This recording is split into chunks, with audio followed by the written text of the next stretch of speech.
మహాగణాధిపతయే నమః. ఓం గురుభ్యో నమః. ఓం శ్రీమాత్రే నమః. పరమేశ్వర స్వరూపమైనటువంటి జ్యోతిష, వాస్తు మరియు ఇతర అనేకమైనటువంటి శాస్త్రములను మనకు అందించినటువంటి మహర్షులకి నమస్కారం. హయగ్రీవ హయగ్రీవ హయగ్రీవేతి యో వదేత్ తస్య నిస్సరతే వాణి జహ్నుగన్యా ప్రవాహవత్. అరుణాం కరుణాతరంగితాక్షీం ధృతపాశాంకుశపుష్పబాణచాపాం అనిమాదిభిరావృతాం మయూకైః అహమిత్యేవ విభావయే భవానీం. శ్రీమాత్రే నమః. ప్రేక్షకులకి ఆ లలితాంబిక అమ్మవారి యొక్క అనుగ్రహం పరిపూర్ణంగా కలగాలని మనస్ఫూర్తి కోరుకుంటూ మనం ఈరోజు చెప్పుకోబెట్టిన టాపిక్లో ఒక్కొక్క గ్రహం గురించి చెప్పుకుంటూ ఉన్నాం. ఈరోజు శని భగవానుడి గురించి అసలు ప్రతి ఒక్కరి జాతక చక్రంలో అది ఉన్నటువంటి స్థితిని బట్టి ఎటువంటి ఫలితాలు జరుగుతాయి.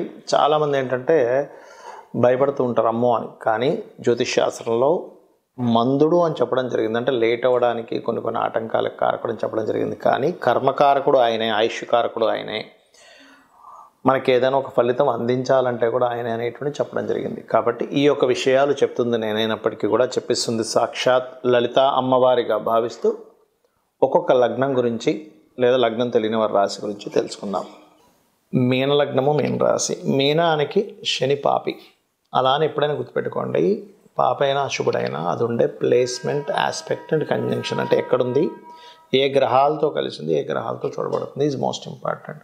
లగ్నంలో శని భగవానుడు ఉన్నట్లయితే మీనం వారికి కొంచెం మీరు ఖర్చులు పెట్టడం ద్వారా మీరు అనవసరంగా స్ట్రెస్లోకి వెళ్తాడు. కాబట్టి ఈ యొక్క విషయంలో జాగ్రత్తగా ఉండాలి, గుర్తుపెట్టుకోండి.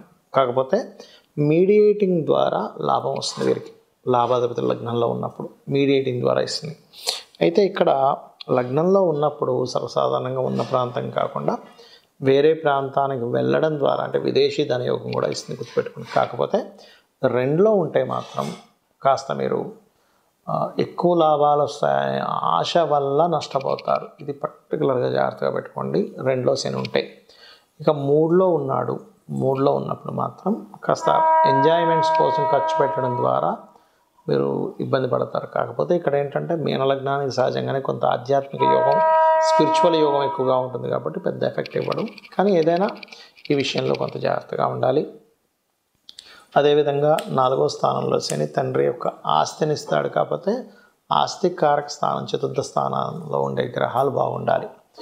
అదేవిధంగా మరొక విషయం ఏంటంటే ఇక్కడ ఈ యొక్క లాభ అధిపతి చూసుకున్నట్లయితే లాభాధిపతి కూడా శని, ఆయన చతుర్థ స్థానంలో ఉన్నందుకు కాస్త తండ్రి మూలంగా ఏదైనా లాభం రావడం కూడా ఇస్తాడు. ఎందుకంటే ఈ చతుర్థ స్థానంలో ఉండేటువంటి గ్రహాలు మీకు ఈ సహజంగానే మీన లగ్నానికి తండ్రితో పూర్వజన్మ కర్మ సంబంధం ఉంటుంది. అదేవిధంగా ఇక్కడ చూసుకున్నట్లయితే పంచమ స్థాన శని పర్టికులర్గా కొంచెం సంతాన సంబంధించిన విషయంలో కొంత స్ట్రెస్ ఉన్నప్పటికీ కూడా ఇక్కడ ఉన్న ప్రాంతం కాకుండా చర్రాసుల్లో ఉన్నందుకు ఇతర ప్రాంతాలకు వెళ్ళి ఉద్యోగం చేయడం అలాంటివి జరుగుతాయి. కాకపోతే ఇన్సూరెన్సెస్ మూలంగా కలిసి రావడం జరుగుతుంది పంచమంలో ఉన్నప్పుడు. 6వ స్థానంలో కనుక శని ఉన్నట్లయితే ఇక్కడ పర్టికులర్గా ఈ వ్యయాధిపతి 6వ స్థానంలో ఉన్నాడు. కాబట్టి పెద్ద మొత్తంలో ఏదైనా ఇన్వెస్ట్మెంట్స్ చేసేటప్పుడు, ఎందుకంటే పూర్వజన్మ కర్మ స్థానంలోకి వెళ్ళి కూర్చున్నాడు శని భగవానుడు. కాబట్టి కావున మీరు ఏదైనా ఒక ఇన్వెస్ట్మెంట్స్ చేసేటప్పుడు కాస్త జాగ్రత్తగా చూసి ఇన్వెస్ట్మెంట్స్ చేయాలి, గుర్తుపెట్టుకోండి. అదేవిధంగా ఈ 6లో ఉన్నప్పుడు కొన్ని వ్యాపారాల్లో కూడా కలిసి రావడం జరుగుతుంది. లైఫ్లో ఒక మంచి స్టేజ్కి కూడా వెళ్తారు. ఎందుకంటే కర్మకారక సంబంధంగా వచ్చింది కాబట్టి చేసే ప్రయత్నం ఖచ్చితంగా సక్సెస్ అవుతుంది. కాకపోతే శనికి ఎక్కువగా ఆరాధన చేసుకుంటూ ఉండాలి. ఇక 7లో ఉన్నాడు అనుకోండి ఉదాహరణకి, ఇక్కడ కూడా విదేశీ ధనయోగాన్ని ఇస్తాడు, అందులో ఎటువంటి సందేహం లేదు. కాకపోతే ఇక్కడ ఈ లాభాధిపతి కూడా సప్తమంలో ఉన్నందుకు కొంచెం ఇష్టపడిన వారిని వివాహం చేసుకోవాలనే ప్రయత్నం ఫలిస్తుంది. ఏదైనా క్రియేటివ్ రిలేటెడ్ అందానికి సంబంధించిన ఇట్లాంటి వాటిల్లో మీకు ఫైనాన్షియల్ గ్రోత్ అనేటువంటిది ఉంటుంది. అదేవిధంగా ఈ 11, 12 అధిపతి అయినటువంటి శని భగవానుడు శుక్రక్షేత్రాల్లో అష్టమంలో కనుక ఉన్నట్లయితే పర్టికులర్గా ఇక్కడ కూడా కొంతవరకు తండ్రి గారి ఆస్తి పొందేటువంటి యోగం ఇస్తాడు. కాకపోతే ఈ ఈ ప్లేస్లో ఉన్నప్పుడు పర్టికులర్గా మీకు ఏదైనా డీలింగ్స్ అంటే ఏదైనా ఫైరీ రిలేటెడ్ సంబంధించిన లేనట్లయితే ఏదైనా మిషనరీస్ డీలింగ్స్ ద్వారా ధనయోగం వస్తుంది. భాగ్యంలో కనుక శని భగవానుడు ఉన్నట్లయితే ఇక్కడ కొంచెం ఏదైనా మీడియేటింగ్లో ఉన్నప్పుడు కొంత జాగ్రత్తగా ఉండాలి.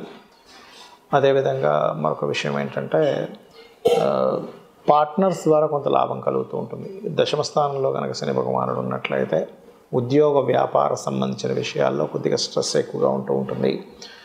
మరియు లాభాధిపతి లాభంలో ఉన్నప్పుడు ఇన్సూరెన్సెస్ మూలంగా కలిసి రావడం జరుగుతుంది. లాభాధిపతి మరియు వ్యయాధిపతి వ్యయంలో ఉన్నప్పుడు మాత్రం కాస్త మీరు తండ్రి ఆస్తికి సంబంధించిన విషయంలోని మరియు అదేవిధంగా కొంచెం దూర ప్రాంతానికి వెళ్ళి చదువుకోవడానికి రీసెర్చెస్ చేయడానికి బాగా యోగిస్తుంది. కాకపోతే కాస్త ఇక్కడ మీరు ఇన్వెస్ట్మెంట్ చేసే విషయాల్లో కూడా కొంత జాగ్రత్తగా ఉండాలి. ఇక మీరు చేయవలసినటువంటి దేవత ఆరాధన ఏమిటి అని చెప్పి చూసుకున్నట్లయితే ఎక్కువగా రాజరాజేశ్వరి అమ్మవారి ఆరాధన చేయండి. సూర్య నమస్కారాలు ఎక్కువగా చేయండి. అనే విధాలు బాగుంటుంది. శనికి సంబంధించినటువంటి విషయాల్లో ముఖ్యంగా చాలామంది భయపడుతున్నటువంటి అంశము, కంగారు పడుతున్నటువంటి అంశము, ఏలిన నాటి శని వస్తుంటుంది కదా, అర్ధాష్టమ శని వస్తుంది, అష్టమ శని వస్తుంది, శని మహర్దశ జరుగుతూ ఉంటుంది ఏమిటి అని అడుగుతూ ఉంటారు. ఇక్కడ నేను చెప్పేది ఒకటే గుర్తుపెట్టుకోండి, శని ఈజ్ ఈక్వల్ టు కర్మ. అంటే కొత్తగా ఏమీ శని భగవానుడు మీ మీద పగబట్టడం కానీ ఆయన ఏదో మీతో ఇట్లాగే బిహేవ్ చేయాలని కానీ ఏమీ ఉండదు, గుర్తుపెట్టుకోండి. కేవలం మీరు చేసుకున్నటువంటి కర్మ రిజల్ట్ అంతే ఆయన ఇచ్చేది. ఇప్పుడు చిన్న ఎగ్జాంపుల్ చెప్పాలంటే మనం ఒక ఎగ్జామ్ రాసాం, ఆ ఎగ్జామ్ యొక్క రిజల్ట్ మనకు వస్తుంది. అంతేగాని మీ ఎగ్జామ్కి మీ రిజల్ట్ ఎలాగైతే వస్తుందో మీరు చేసినటువంటి గుడ్ కర్మ ఆర్ బ్యాడ్ కర్మ శని భగవానుడు అందించే దాంట్లో ఉంటాడు. అందుకే కర్మస్థానంలో ఉంటాడు ఆయన. అంటే న్యాచురల్ 10th హౌస్ ఈజ్ కర్మ, న్యాచురల్ 11th హౌస్ కర్మ నుంచి వచ్చేటువంటి గుడ్ బెనిఫిట్స్. అయితే ఇక్కడ మీరు అర్థం చేసుకోవాల్సింది ఏంటంటే ఇది కేవలం అతను మనం చేసిన ఫలితాలను మాత్రమే అందిస్తున్నాడని మీరు ఎప్పుడైతే అనుకుంటూ కొన్ని విషయాలకి కొంచెం దూరంగా ఉండాలి. ఏలినాడు శని, అర్ధాష్టమ శని, అష్టమ శని నడిచేటప్పుడు, శని మహర్దశ నడిచేటప్పుడు, గోచారంలో కొన్ని స్థానాల్లో శని భగవానుడు సంచరించేటప్పుడు ఈ కొన్ని విషయాలు కనుక పాటించగలిగితే జీవితం అద్భుతంగా ఉంటుంది. ఏమిటవి అంటే మధ్యాహ్నం పూట యువకులు ప్రత్యేకంగా చిన్నపిల్లలకి లేకపోతే స్త్రీలకి వృద్ధులకి కాదు, ఇది మంచి ఏజ్లో ఉండి అంటే దాదాపుగా ఒక 15 ఇయర్స్ నుంచి ఆల్మోస్ట్ ఒక 50 ఇయర్స్ మధ్యలో, 15 to 15 నుంచి 50 సంవత్సరాల మధ్యలో, 50-60 దాటిందంటే అక్కడ కొంచెం వృద్ధులు అవుతూ ఉంటారు. 60 ఇయర్స్ దాటిందంటే వారు మాత్రం ఎట్టి పరిస్థితుల్లో మధ్యాహ్నం పూట నిద్రపోకండి. ఎక్సెప్ట్ ఎవరికి మళ్ళీ ఇది నైట్ డ్యూటీస్ చేస్తారు కొంత సాఫ్ట్వేర్లో, అలాంటి వారు పర్లేదు, నైట్ అంతా మెలుకొని ఉన్నారు జాబ్ పర్పస్లో, వాళ్ళు మధ్యాహ్నం నిద్రపోయినా ఏమి కాదు. కానీ ఇవేమీ కాకుండా ఉన్నవారు ఎట్టి పరిస్థితుల్లో నిద్రపోకండి. దానివల్ల అనవసరంగా శని యొక్క ప్రభావం మీ మీద నెగటివ్గా ఇంపాక్ట్ పడుతూ ఉంటుంది. ఓకే, రెండవది ఏంటంటే ఎట్టి పరిస్థితుల్లో కూడా మీరు మీ కింద పనిచేసే వాళ్ళు ఉంటారు, చిన్న ఇంట్లో పనిచేసే వాళ్ళు కావచ్చు, లేకపోతే మీ కింద వర్క్ చేసే వాళ్ళు ఎవరినైనా సరే మీరు దూషించకండి దయచేసి. మన కార్మికులకి, కర్షకులకి అంటే కష్టమైనటువంటి పనులు చేసేటువంటి వారికి శని కారకుడు. వాళ్ళని మీరు ఎంత రెస్పెక్ట్ఫుల్గా ఉంటారో శని మీకు అంత బాగా యోగిస్తాడు, గుర్తుపెట్టుకోండి. అదేవిధంగా మరొక విషయం ఏంటంటే మీకు దగ్గరలో ఆలయం ఏదైనా ఉంది అంటే ఆంజనేయ స్వామి కానీ, నరసింహస్వామి కానీ, స్కందుడిది కానీ, రావి చెట్టు ఉన్న వెళ్ళి నిత్యము దర్శనం కనుక చేసుకున్నట్లయితే శని భగవానుడు ఇచ్చేటువంటి రిజల్ట్స్ ఏవైతే ఉంటాయో, గుడ్ రిజల్ట్స్ ఎలాగో మనం అనుభవిస్తాం, కానీ కొంచెం కష్టతరమైనటువంటివి ఏవైతే ఉంటాయో వాటిని మీరు ఈజీగా దాటగలుగుతారు, గుర్తుపెట్టుకోండి. కర్మ ఎక్కడా మారిపోదు, కానీ కర్మని దాటేటువంటి విధానం మీకు చాలా ఈజీగా దాన్ని బేర్ చేయగలుగుతారనమాట. అలాగే మరొక విషయం ఏంటంటే ఇక్కడ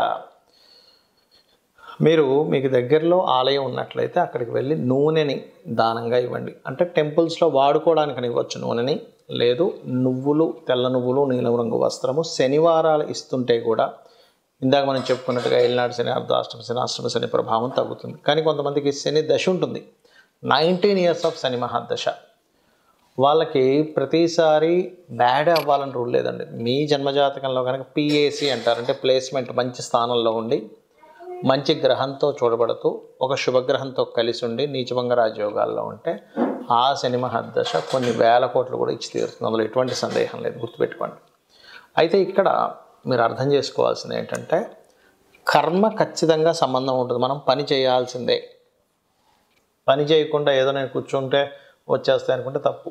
అది ఎవరికి వస్తుంది? పూర్వజన్మలో బాగా పుణ్యాలు చేసి వాళ్ళు ఏదో గొప్ప ఇంట్లో పుట్టి వాళ్ళకు ఓన్లీ కూర్చుంటే సాగుతుంటే అందరికీ అది సాగదు. అది ఎందుకంటున్నానంటే ఆఖరికి మనకి మహాభారతంలో యుద్ధంలో శ్రీకృష్ణ పరమాత్మ సాక్షాత్ విష్ణు స్వరూపం పక్క నుండి కూడా ఆయన యుద్ధం ఫిజికల్గా చెయ్యమనే చెప్పాడు. అంతేగాని నేను మీరు అలా కూర్చోండి, నేను ఒక మంత్రం చదువుతాను, కౌరవులందరూ చచ్చిపోతారు ఒక మాయలా చేస్తే మీరు చక్కగా మీ రాజ్యం మీరు ఏలుకోవచ్చు అని ఎక్కడా చెప్పలేదు.